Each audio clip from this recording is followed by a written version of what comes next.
Good morning, good morning. I would like to pay my respects to the spirits of the land here, where it is gorgeous.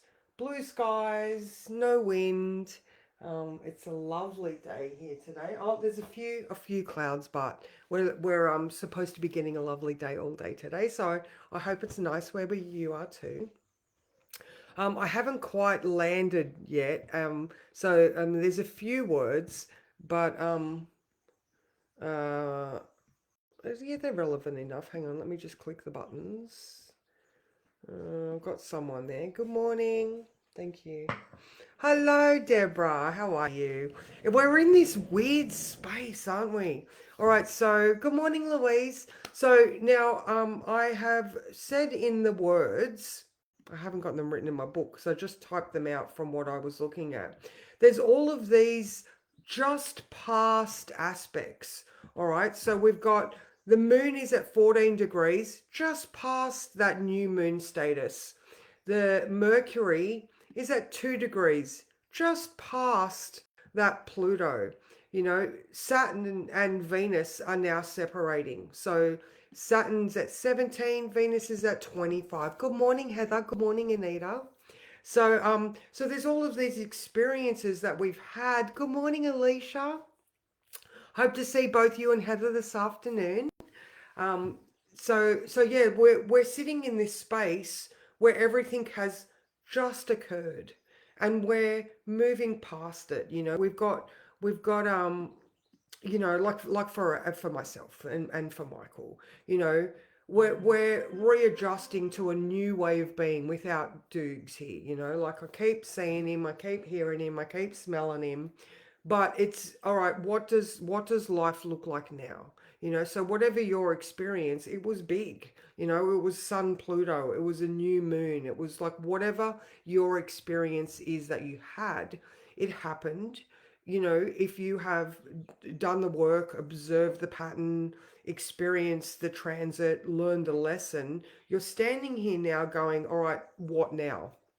you know Integrate that lesson, integrate that experience, see it for part of the big jigsaw puzzle that is life.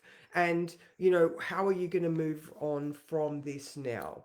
So we've still got the moon in Aquarius. It's like it is about our future potential. It's very humanitarian. How are we going to do it differently? How can we innovate? So now also in the sky, the sun or Mercury is coming up to conjunct the sun. There's that Kazemi. I think it's, when is that? It is the 9th. It is February the 9th. So, that's still like 10 days away or something. But here we are, Mercury moving back towards the sun. Good morning, Amy. How are you? So, because we're standing in this space where we're contemplating all of the things, we get these next 9 or 10 days before we have that Kazemi moment where, this Mercury meets the sun and that new cycle starts, that new cycle of thinking, that new potential of how we're going to um, run things. Mercury's communication, thoughts, ideas, um, expressing ourselves. So things have changed. How are we going to do it differently? All right, because also Uranus is starting to, station direct. There's all of these things happen. Now, also, the sun is trine Jupiter. Jupiter, that's tomorrow morning. There you go, sun. That's tomorrow morning at 9 a.m. So Jupiter is still retrograde, but it is stationary. All right. So he's another one of the big planets which is on its spot. So there's that hyper focus. The sun is trining over to it. Jupiter is like in a magnifying glass in Gemini retrograde. So we've still got this wisdom, Jupiter, of our thoughts on the inside. All right. So we have this knowing. And that sun in Aquarius is like, what are you going to do in the future? And we have this knowing, so we're like, all of the things. Good morning, Domi. How are you? So yeah, apply that to your experience now. So that was the Sun, Mercury, Jupiter. Mercury actually in the sky right now. not talking to anyone. No aspects to Mercury on at the moment. There is a trine starting to Jupiter tomorrow. So today, though, he's a little bit rogue. He's doing his own thing. You know, you might find that your thoughts wander, and allow yourself. You know, all of the things that I've just said are deeply contemplative experiences. So allow Mercury to just do his own thing. Just pay attention, you know, let him wander and then go, oh, okay, you know, there's a pattern.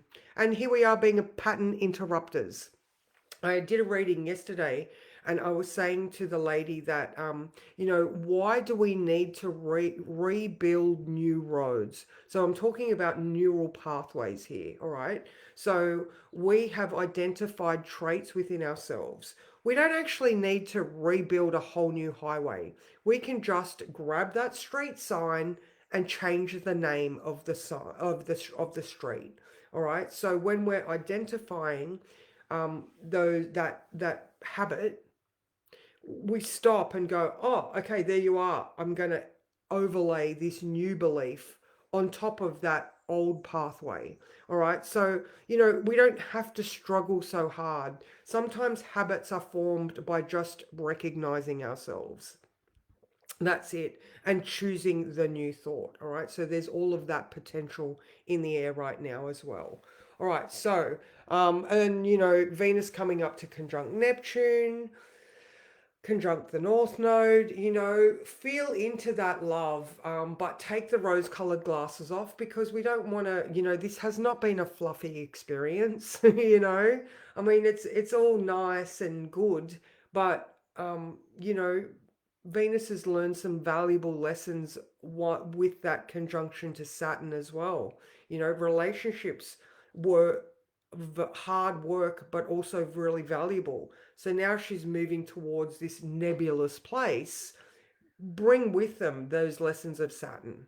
All right. So we're not allowing ourselves to be deluded. Good morning, Sally. How are you? We are, you know, we're moving forward with purpose. So now that all of that was the rest of so today the moon is in Aquarius, all right? So, you know, we've had that new moon last night. You absolutely still have time to write your new moon intentions, ladies. Do it now, all right? Grab a piece of paper. What are your future intentions? All right? With all of the things that I've just been talking about, and yesterday, you know, we had Pluto. You know, that we've, like I said at the beginning, we've got all these just past transits. Good morning, Auntie Pat. How are you? So grab your pen, all right, and what are the things that you want to transform? Pay attention to those thoughts, and like I said, just relabel the highway. Don't try to build a whole new one. The pattern is already there. Just relabel it. All right. So today, Moon sextile Chiron at 4 p.m. All right. That's good. All right. So we are able to identify those old patterns, Chiron. You know, maybe our old hurts, but remember, Chiron turned those hurts into his wisdom and became a teacher. All right. So that sextile allows you to identify and take that valuable lesson and use it, you know, with your own spin later. Now, I was just saying to Mick, because we are going to Scamander today, that I wanted him to be careful because between 2 p.m. and 6:30 p.m., there is an inconjunct to Mars. All right, so Mars is in Cancer and he's retrograde. And you know what? I just felt it. It's like, just watch yourself between two, right? Is that where's the inconjunct starts? 4 is where Chiron is exact. All right, so there's that potential hurt. And then it finishes at 6:30. In the meantime, during between 11 and 10 p.m., 11 a.m. and 10 p.m., we have a square to Uranus. So sudden and unexpected experiences. So I just put all of those things together and I'm just asking everybody to be very aware of your footing, of sharp things, of, you know, maybe some hurts or, yeah, again, sudden and unexpected experiences that are shocking and potentially painful. So just be careful today. And I'm not putting that on anyone. I'm just looking at the patterns going, there's some potential there. So just be careful. And that's pretty much my rundown for today. Sit in the wisdom and just, yeah, learn from it. Let's draw a card. All right, I'm just gonna. All right.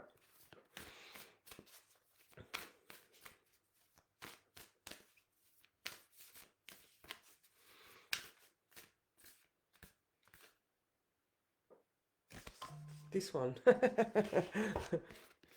Oh, wow. Okay, I think we've had this one. Weavers know that all is God. Oh my God, look at that.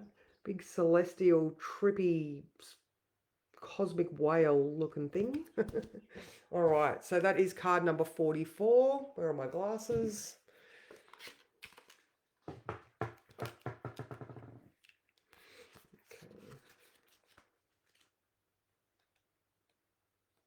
Or is that the last card? Oh, it is. Number 44 is the last one. All right. The conscious universe is the source of supply. Spirit is fundamental to life. The mystical is the primary reality. Oh my God, I love that. The weavers know that all is God, do you? This is a profound, magical time of your life, and it's important for you to recognize the relationship with your higher power as essential and primary. Consider all the gifts of your existence. When you breathe, ask yourself, who is breathing you? What force moves through you, animating you and those you love? The universe is the spark of life within you and nature. And in your true magic, connecting all of your web of creation, each strand woven on your behalf is pure consciousness. Right now, you're being asked to remember this and feel what that means to you. Wow, that felt actually. Every single thing in your life is sacred and infused with the power of spirit, God, and the conscious universe. Even your difficulties are infused with the sacred and are always beckoning you to remember who you truly are, an immortal spiritual being having a mortal human experience. Can you see right now that whatever you're asking about has divinity sparkling through it? Treat the subject of your query with reverence and step into the sacred dance. You cannot go wrong. You're meant to have this experience right now. I love that. I absolutely love that. That felt very, very true and real. So take these experiences that you've been having and see the divinity or the universe trying to teach you things in that space. And you can't go wrong when you have a little bit of trust and faith in the universe. And even though sometimes we can be like, fuck you, like, what the hell is this lesson?